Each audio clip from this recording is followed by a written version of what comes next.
803-0550 is the phone number. Let's go to the Western Hotline and bring in Eric Edholm, NFL.com, one of our favorites on the draft as we are 1 week away. Eric, it's Joe and Derek in Buffalo. Thanks for taking some time out this morning.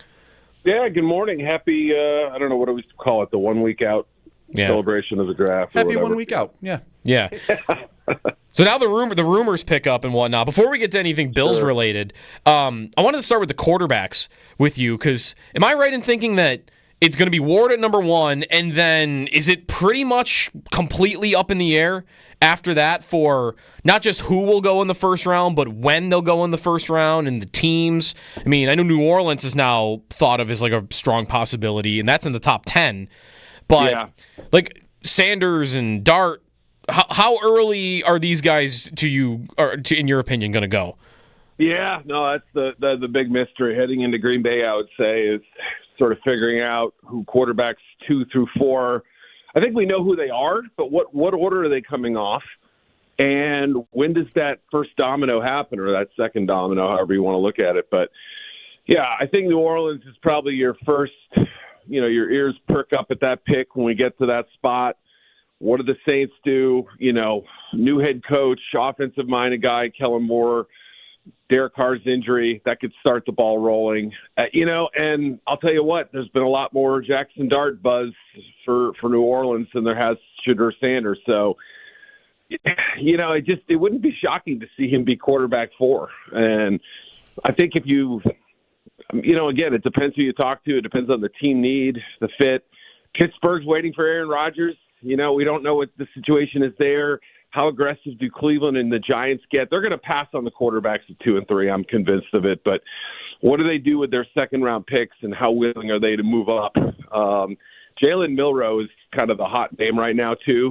I mean, there are 3 or 4 teams that are very intrigued by him, and even after a disappointing season. So, he's in Green Bay. I don't know that he's going to necessarily go before Buffalo's pick or not, but that would be a great situation for a team like the Bills if 2 or 3 quarterbacks ended up going off before their selection. I'm sure all those teams at the end of the first round feel the same way. Yeah, we've talked about that. Trading down maybe early second round from 30 if a team wants a quarterback.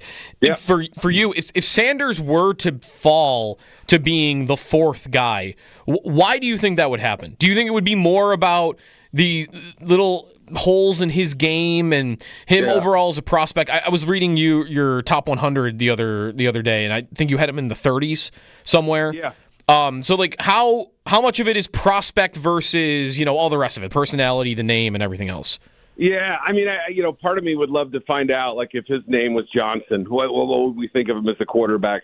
I suspect the fact is that it was mainly driven by January and December mock drafts that had him going 2nd or 3rd very frequently, and then all of a sudden he's falling. Well, I don't know that NFL teams have necessarily viewed it that way. I don't think a lot of them had high first-round grades on him at any point because he's kind of physically limited. It's crazy to think. I mean, if we're comparing apples to apples, Shedeur Sanders falls in the bottom 3rd, physically speaking, of starting quarterbacks or even, provisional quarterbacks, whatever you want to call it, the top 50 QBs in the league.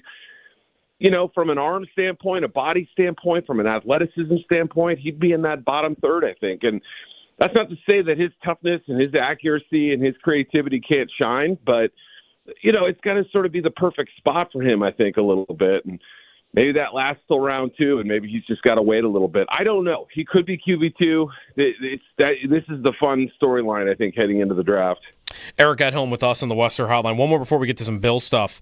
Just on Travis Hunter at the top of the draft, and how historic, are we giving enough credit to how unique of a prospect he is and how great he is going into this draft? Or maybe you think we are paying enough attention to it, because everything I read or listen to about him is just like the other day I heard a Jefferson comparison, how he just he floats off the turf when he's running routes at receiver.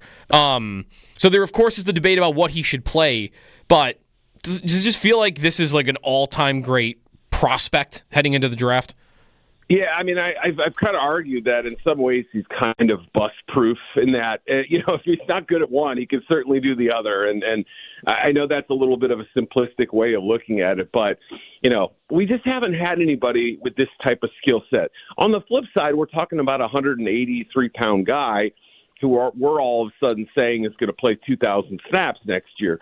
To me, that's a little far-fetched, and I understand he's digging his heels in and saying he wants to do both, and it's, both ways are bust and all that. And I think it's great. I'd love to see it happen. I love innovators. I love guys who are trailblazers, if you will. People who have do things that have never been done before. So I'm rooting for him. I just don't know how realistic it is to a full extent, but I'm sure whatever team drafts him, likely the Browns at number 2, are going to try to get the ball in his hands on offense, and will have a big utility for him on defense where they've been hit by some cornerback injuries. So, I hope people recognize how unusual this is.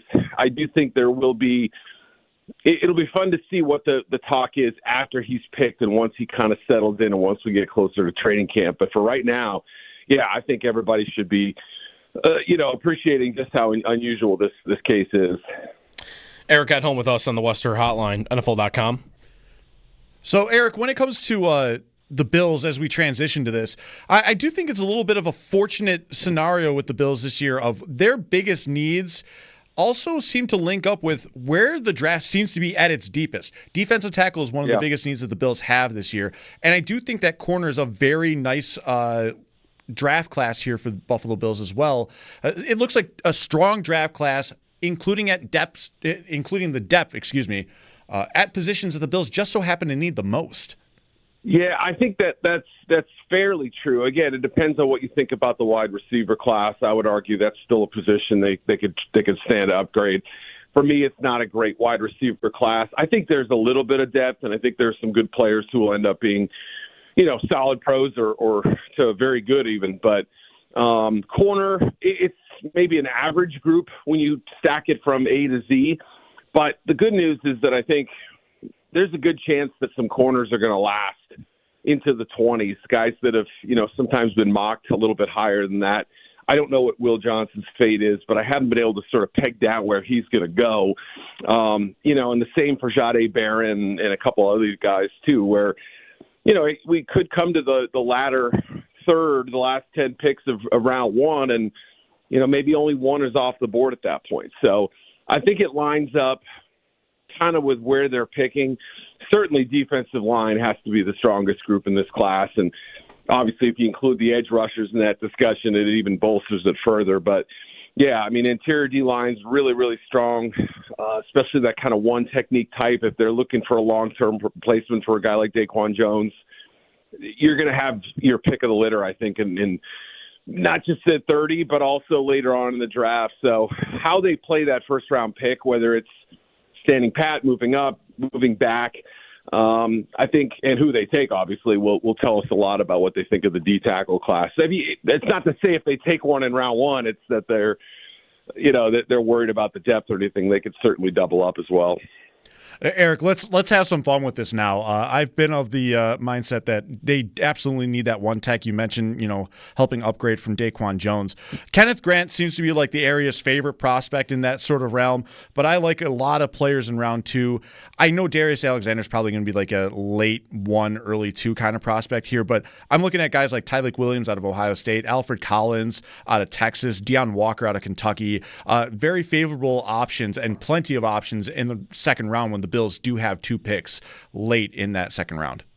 Yeah, and I would even argue some of those guys could last longer than that just because of the sheer depth of the class. And the funny thing, too, is that I've gotten a wide range of opinions on some of these guys who are in that, let's say, second to fourth round range, if you will, the day 2 and borderline day 2 guys. And some of it comes down to pass rush value. Obviously, when you have a 330-pounder, you're not expecting him to rack up 10 sacks, right? That's not realistic. There aren't too many of those guys out there. But there are a few of the bigger guys who have a little bit more, a little shimmy, a little wiggle, a little bit more ability to get in the backfield and such. But, yeah, I mean, Collins is a really good player. I wish he showed a little bit more third down ability. Alexander, his age is going to be an issue for some teams, and he was a little bit of a late bloomer at age 24. I really like Shamar Turner. I think he's been slept on a little bit. I know he's more of a, sort of a penetrating three-tech type, but Tyleik Williams, I think, had he not gotten hurt at the pro day, that he would have gotten a little bit more shine because his first 10-yard split was really good. He was in the midst of running the 40 when he got hurt, which is too bad for him, but he'll be fine long-term, and I think he really is in that, sort of late 20s to early 40s overall, and I think that's sort of right in the Bills' range that would make sense at that selection. But I'm with you too that I don't think they feel pressured to make that pick at that spot. They can, if there's somebody they love, whether it's Grant or whoever, fine, pull the trigger. But you also know that you can come back and probably get someone of, commensurate value. You mentioned receiver, seeing it as a need for the Bills, and I'm of like mind. For me though, it's a very specific type of receiver, and they have a lot of vacated snaps on the perimeter. So as you mentioned, there doesn't appear to be a lot of matches made in heaven for them, and especially in the first 2 days. The one guy I wanted to ask you about, though, is Luther Burden for this, because he did play a ton in the slot, which is the thing the Bills already have a lot of. But are you feeling at all that he is capable of more in the NFL than what we saw from him in college?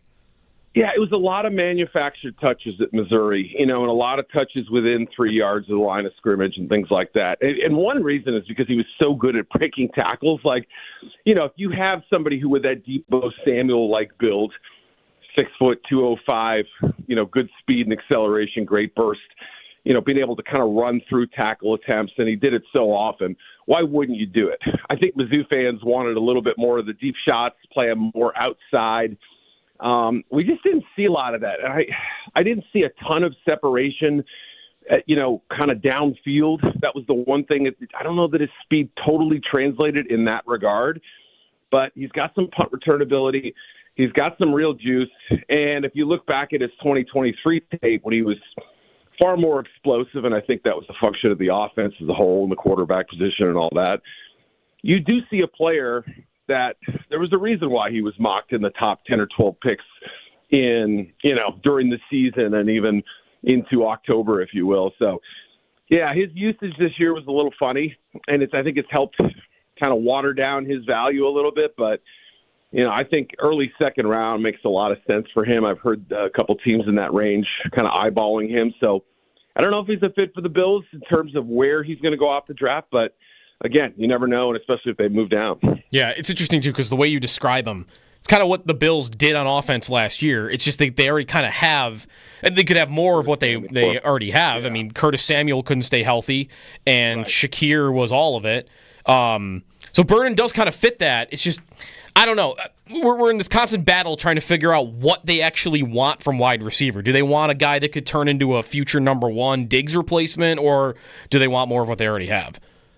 Yeah, I mean, I would love to see somebody who can take the top off of defense, right? And that's not to say, I think that would help free up Shakir for a little bit more work underneath and all that. And so obviously Keon Coleman has the potential to be a big play guy, but not a speed merchant. That's not somebody you would say, all right, go blow by this guy in off coverage. That doesn't really, I don't think that's his role. So somebody who kind of complements the sort of the big go up and get a target and the quick shifty slot guy. So, and there's some good deep threats here. I mean, Jalen Noel, I've seen him get downfield. Iowa State receiver, Kyle Williams. These are both guys who could go off second, third round.